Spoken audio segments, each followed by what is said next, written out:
My dear students, आप सभी का स्वागत है। स्टूडेंट्स, आप लोगों के कमेंट को देखते हुए मैं ये कोड लाया हूँ BPCC 109। ठीक है, तो इसका आज मैं मोस्ट में क्वेश्चन बता रहा हूँ क्योंकि आप लोगों का एग्जाम बिल्कुल ही करीब है। आपके पास बहुत ही कम समय है। एंड देखिए, एग्जाम का important question, most important question बताने से पहले मैं आप लोगों को प्रीवियस ईयर का क्वेश्चन दिखा देता हूँ कि प्रीवियस ईयर क्वेश्चन में किस तरह से क्वेश्चन पूछे गए थे। ये बहुत जरूरी है आपको देखना ना। ये क्वेश्चन पेपर जो है जून 2024 का है, आप लोग देख सकते हैं, है ना। BPCC 109, BPCC 109। ओके, ये कोड एंड डेवलपमेंट साइकोलॉजी। सो ये आपका है, तो हम हिंदी में कर रहे हैं भैया, है ना। हिंदी मीडियम में ही कर रहा हूँ मैं। तो आप लोग देख लीजिए, यही कोड है आपका BPCC 109। विकासात्मक, है ना, विकासात्मक क्या है, मनोविज्ञान। देखिए, ये जो क्वेश्चन पेपर है आपका 50 मार्क्स का होगा, है ना। 50 मार्क्स का क्वेश्चन पेपर है ये। 50 मार्क्स पूछे जाएंगे, 2 घंटा आपको समय इसमें मिलेगा। टोटल कितने क्वेश्चन बनाने हैं? तो टोटल जो बनाने हैं स्टूडेंट्स, आपको 5 क्वेश्चन का जवाब देना है। इनमें से 2 खंड, कम से कम 2 खंड से 2 क्वेश्चन, आपको एक खंड में 2 क्वेश्चन कम से कम करना है। ओके, ये नहीं कि एक खंड से 1 क्वेश्चन किए, दूसरा खंड से 4 क्वेश्चन किए, नहीं। खंड 1 में आपको 2 क्वेश्चन किसी तरह करने होंगे।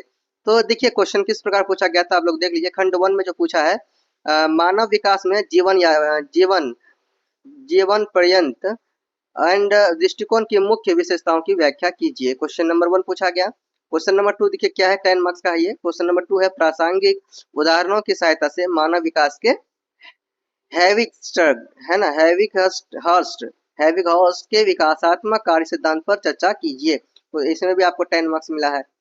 नेक्स्ट देखिए, मानव विकास के पहले 2 वर्षों में से सूक्ष्म और स्थूल पेशी कौशल का वर्णन कीजिए। क्वेश्चन नंबर देखिए 4 क्या है। क्वेश्चन नंबर 4 है क्या, संज्ञानात्मक विकास में अनुकूलन और संगठन की प्रक्रियाओं को परिभाषित कीजिए। पूर्व संक्रियात्मक अवस्था में संज्ञानात्मक विकास का वर्णन कीजिए। तो ये आपने देखा कितना क्वेश्चन पूछा है। एक खंड में टोटल 4 क्वेश्चन पूछ लिया भैया। कम से कम 2 ही तो क्वेश्चन आप बनाओगे। 2 क्वेश्चन इस खंड से बना लिए, तो दूसरा खंड से आपको 3 क्वेश्चन बनाने होंगे।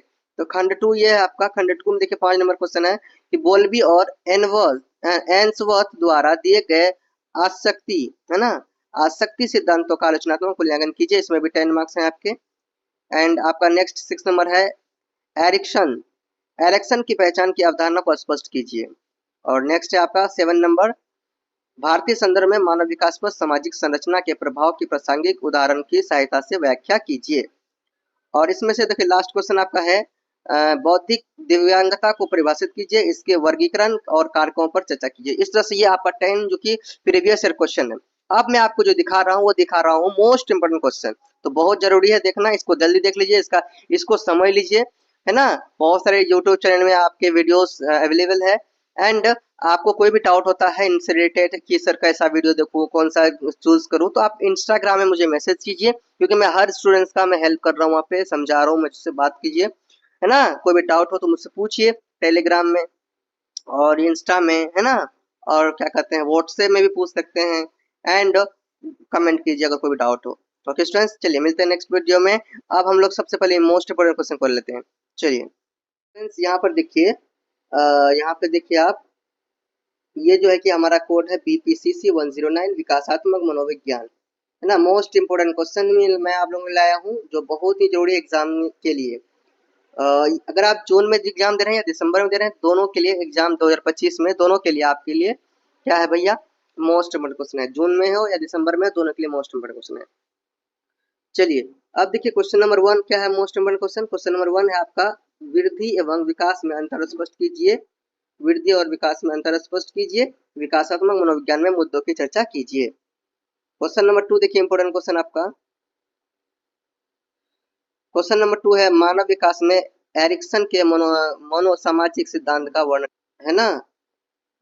मानव विकास में एरिक्सन के मनोसामाजिक सिद्धांत का वर्णन कीजिए। क्वेश्चन नंबर देखिए 3 क्या है। क्वेश्चन नंबर 3 आप लोगों के सामने, है ना, क्या है भैया, मॉर्सिया के पहचान स्थिति मॉडल पर चर्चा कीजिए। क्वेश्चन नंबर 4 आपका देख सकते हैं। क्वेश्चन नंबर 4 है कि बौद्धिक दिव्यांगता को परिभाषित कीजिए, है ना, इसके वर्गीकरण और कारकों पर चर्चा कीजिए।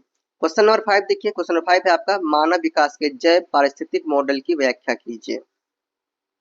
क्वेश्चन नंबर 6 देखिए, बाल्यावस्था के चरण के दौरान भाषा के विकास का वर्णन कीजिए। क्वेश्चन नंबर 7 इंपोर्टेंट क्वेश्चन है, विकास के विकासवादी परिप्रेक्ष्य पर चर्चा कीजिए। नेक्स्ट क्वेश्चन है क्वेश्चन नंबर 8। क्वेश्चन नंबर 8 आपका भारतीय संदर्भ में मानव विकास पर सामाजिक संरचना के प्रभाव की व्याख्या कीजिए। क्वेश्चन नंबर देखिए 9 है आपका, पियाजे के नैतिकता के सिद्धांत की चर्चा कीजिए। अब नेक्स्ट क्वेश्चन देखते हैं, नेक्स्ट क्वेश्चन क्या है स्टूडेंट्स। नेक्स्ट क्वेश्चन है आपका 10 नंबर, देखिए मानव विकास में जीवन पर्यंत दृष्टिकोण की मुख्य विशेषता की व्याख्या कीजिए। क्वेश्चन नंबर 11 है इंपोर्टेंट क्वेश्चन, संज्ञानात्मक विकास में अनुकूलन और संगठन की प्रक्रिया को परिभाषित कीजिए। क्वेश्चन नंबर देखिए 12 आपका क्या है, क्वेश्चन नंबर 12 में आपका पूछा गया है, पूछा जा सकता है यहाँ पे क्या कि बोल्बी और एनवर्थ है ना, बोल्बी और एंसवर्थ द्वारा दिए गए आसक्ति सिद्धांतों का आलोचनात्मक मूल्यांकन कीजिए। क्वेश्चन नंबर 12 है आपका क्या स्टूडेंट्स, देखिए क्वेश्चन नंबर 13 12 हो गया। क्वेश्चन 13 है आपका है ना, क्या है,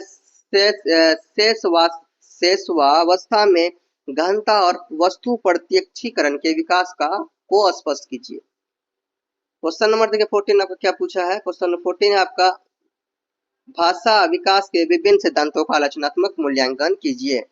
क्वेश्चन नंबर 15 आपका पूछा है, देखिए क्वेश्चन नंबर 15 है, विद्यालय में डराने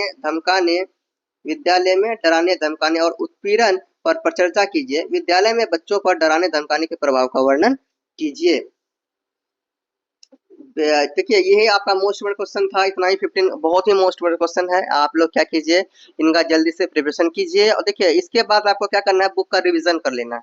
ये दो काम आपको करके एग्जाम देने के लिए जाना है, बहुत अच्छा एग्जाम जाएगा। मैं क्या कह रहा हूँ, बस इतना क्वेश्चन करना है आपको, बुक का एक बार रिवीजन करना है। बुक का रिवीजन खुद से नहीं कीजिएगा तो आप लोग बताइएगा कैसे करना नहीं करना, मैं आप लोगों को सजेस्ट करूंगा। आप लोग इंस्टा में मैसेज कर सकते हैं। चलिए मिलते हैं नेक्स्ट वीडियो, तक के लिए बाय। जनिस बोलो, प्रेम से रहो, प्रेम से पढ़ो, प्रेम से बोलो।